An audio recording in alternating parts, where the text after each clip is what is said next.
Oi, gente, tudo bem? Agora nós vamos falar um pouco mais sobre os linfonodos. A gente não teve a oportunidade de abordar muito bem linfonodos no primeiro período. Para mim, essa foi a aula mais chata do segundo módulo, mas eu vou aqui abordar um pouco mais sobre o que eu entendi e o que foi abordado na sala. A gente não teve a oportunidade de inspecionar os linfonodos dos colegas para a gente ter uma análise mais prática, mas o que foi analisado aqui da maneira teórica, eu vou falar para vocês. Primeiramente, a gente tem que entender o que são os linfonodos.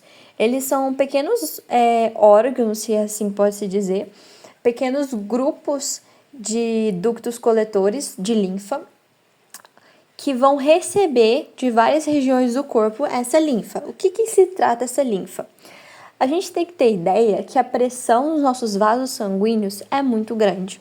Muitas vezes, devido à pressão nesses vasos sanguíneos, parte do plasma do sangue ele é jogado para o espaço intersticial.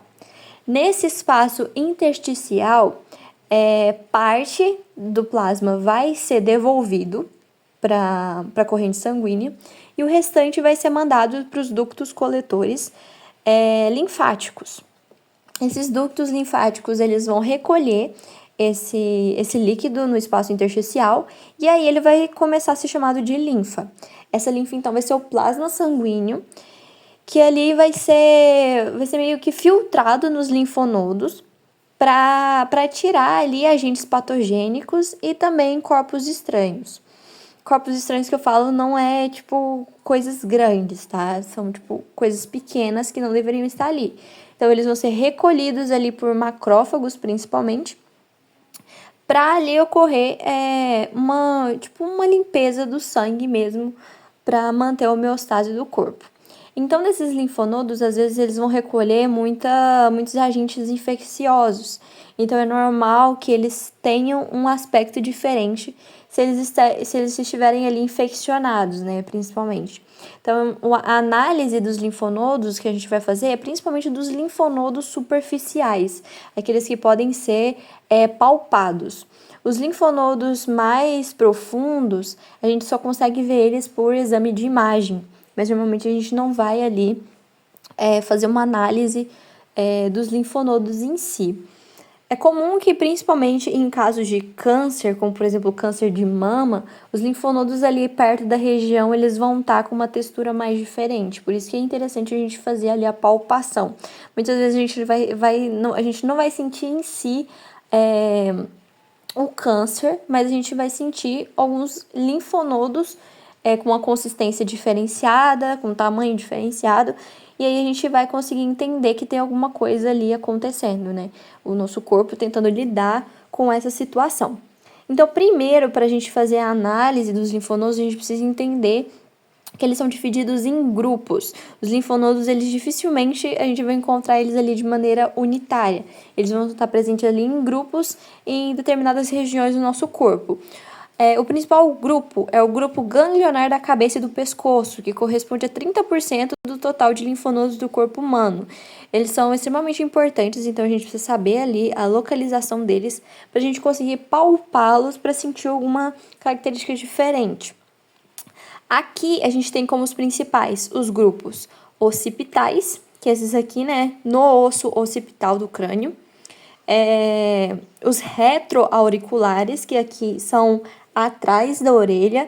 Os pré-auriculares, que vêm antes da orelha, juntos com os parotídeos, que estão aqui na região da bochecha. E os bucais, que estão aqui perto da boca, e faciais que a gente pode encontrar ali na região da bochecha inteira, certo? E também aqui da região da mandíbula. Ótimo, agora a gente sabe aqui que a gente tem esses linfonodos nessa região. Como que a gente vai fazer a análise deles? Na maioria das vezes, a gente vai ficar na frente do nosso paciente, se a gente for sentir os do rosto, realmente, e a gente vai utilizar o dedo indicador, o médio e o dedão para fazer ali uma análise desses linfonodos.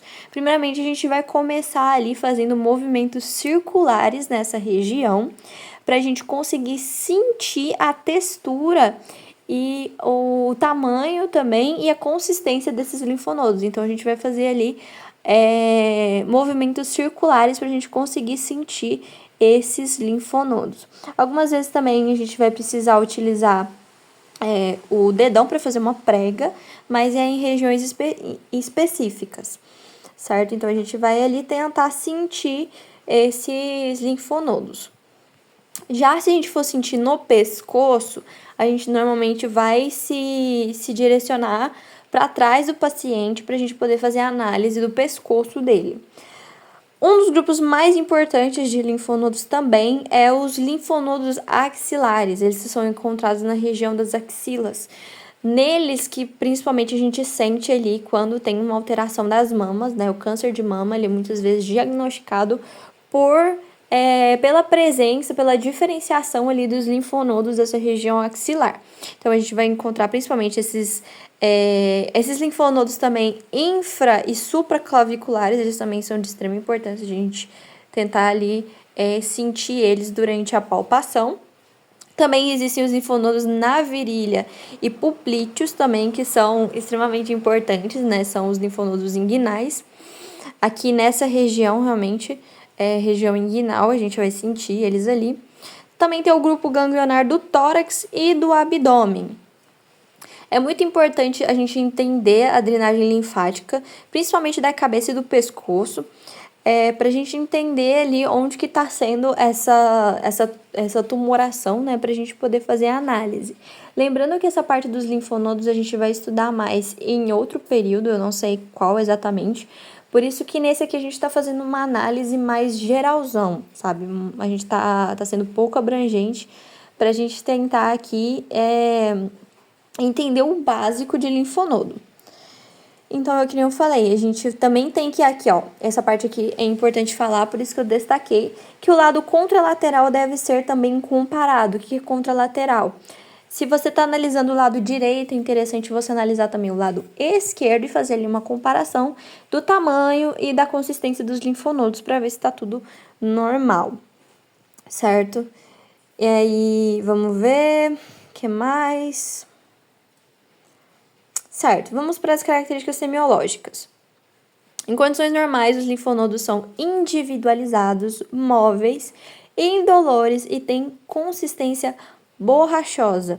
As características descritas a seguir devem ser analisadas. Então, vamos lá. Localização. O reconhecimento do linfonodo alterado permite ao médico deduzir a área drenada ou os órgãos afetados. É que nem eu falei, nessa região axilar aqui, normalmente a gente vai sentir uma alteração quando a pessoa tiver algum tipo de neoplasia mamária, por exemplo, que pode estar ali associada, principalmente porque é a área drenada por esses linfonodos. Tamanho ou volume. Descreve-se essa característica estimando o seu diâmetro em centímetros. Normalmente os linfonodos variam de meio centímetro a 2,5 cm de diâmetro. Coalescência. Coalescência é quando eu não vou ler, porque eu sei, é quando um linfonodo ele se une a outro, então aí vai causando ali uma junção de linfonodos, lembrando que normalmente esses linfonodos eles são individualizados, eles são encontrados sim em grupos, que nem grupos ganglionares, mas eles são individuais, então normalmente quando a gente sentir algum, ele vai ser individualizado. Se a gente sentir que ele está formando uma massa, né, significa que ele está coalescendo, então ele está. Isso pode ser um sinal de malignidade. Malignidade, tá certo. Beleza, próximo. Consistência. O linfonodo pode estar endurecido ou amolecido com flutuação ou não. Então, se ele está endurecido, isso pode ser um sinal de inflamação ou de neoplasia, né, de câncer. Mole, ele pode ser um processo inflamatório ou infeccioso com formação purulenta. A mobilidade, normalmente o linfonodo, que nem a gente leu aqui em cima, ele é móvel. Então, ele vai ser bastante móvel ali, a gente vai sentir ele mudando de local.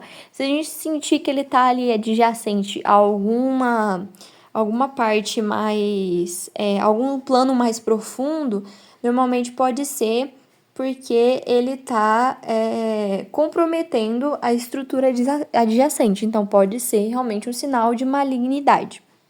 Tá difícil falar malignidade hoje, mas vamos embora. Sensibilidade. O linfonodo pode estar doloroso ou não. Se ele estiver doloroso, pode ser uma adenopatia infecciosa bacteriana. O que é uma adenopatia? É um aumento do tamanho ou do número desses gânglios linfáticos devido a um processo infeccioso. Pouco doloroso, processos infecciosos crônicos.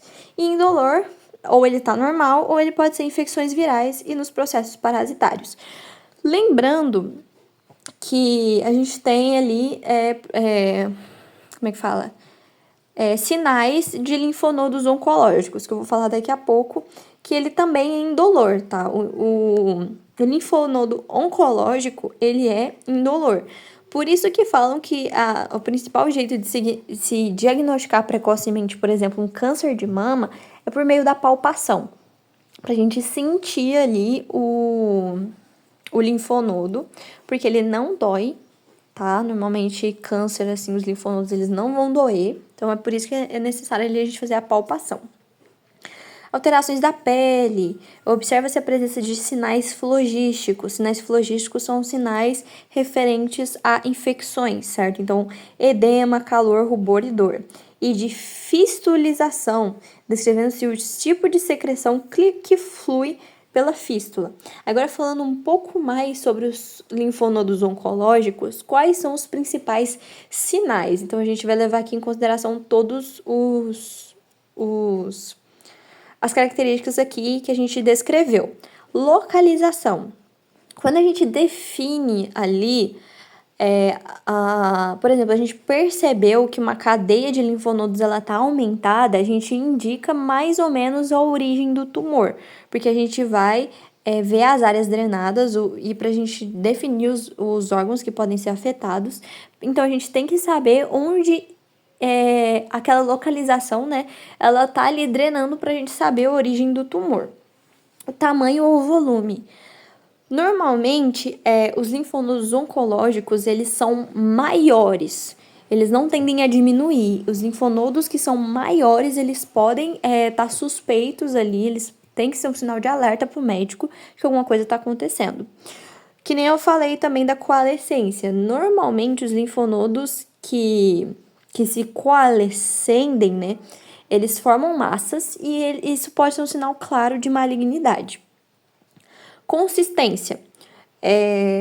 Quando um linfonodo ele fica endurecido, ele fica firme, eles são mais sugestivos de malignidade também. Então, normalmente os linfonodos molenguinhas, né, que nem ele falou que normalmente tem consistência borrachosa, eles são normais. Esses linfonodos mais endurecidos, eles são sugestivos, sim, de malignidade.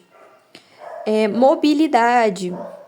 Que nem eu falei, os linfonodos malignos, eles são fixos ou aderidos a estruturas adjacentes. Que nem eu falei, eles coalescem entre si e eles também podem se aderir ali às estruturas adjacentes, comprometendo elas também. Sensibilidade. Os linfonodos malignos, eles geralmente não são dolorosos, que nem eu falei. E a gente também tem que perceber as alterações na pele. Normalmente, em neoplasias, a pele próxima vai estar mais vermelha, ela pode ocorrer algum tipo de ulceração, mudança na pele. A gente sabe que, por exemplo, no câncer de mama, um dos sinais é a mama, ela tá ali com uma pele com aspecto de casca de laranja, né, que eles falam. Então, é interessante a gente saber isso sobre linfonodos.